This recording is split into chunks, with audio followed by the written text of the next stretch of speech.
First things that we can observe about this picture is that the slope of our red line was -3, and that shows up on the graph because having a slope which is negative indicates that our line is doing what? Decreasing, as we read from left to right.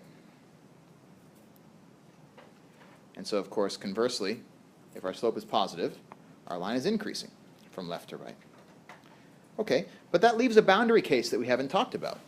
What happens if the slope is neither negative nor positive? What kind of a number is neither negative nor positive? There's only one number that's neither negative nor positive. Yeah, 0. So if the slope is neither negative nor positive, that means that our line is neither decreasing nor increasing. What does a line look like if it's doing neither? It's horizontal, exactly. And that, too, that is a salient fact. Horizontal. That's a salient fact for your calculus class, big time.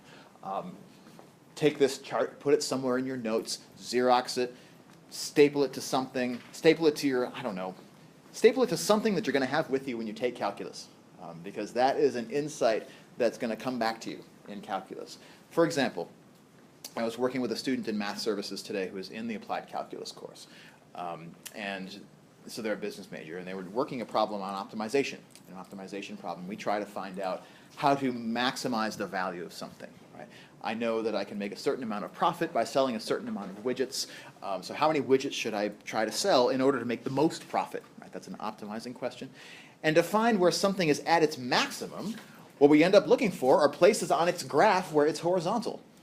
And according to this, we should therefore be looking for places on the graph where the slope is 0, which translates for us a difficult calculus problem into an algebra problem. If I know that I want my slope to be 0 and I have a formula for the slope, I can set it equal to 0 and do some algebra to solve. So those are the insights that are going to help you in calculus when you go forward a semester and 2 semesters from now. And then from there, we also get from the slope a sense of just how steep the line is, either increasing or decreasing. So a slope of -3 would be a steeper line, for example, than a slope of -2 or -1. They would still be decreasing, but they'd be decreasing less rapidly. So they might look like these, -2, -1, and so on.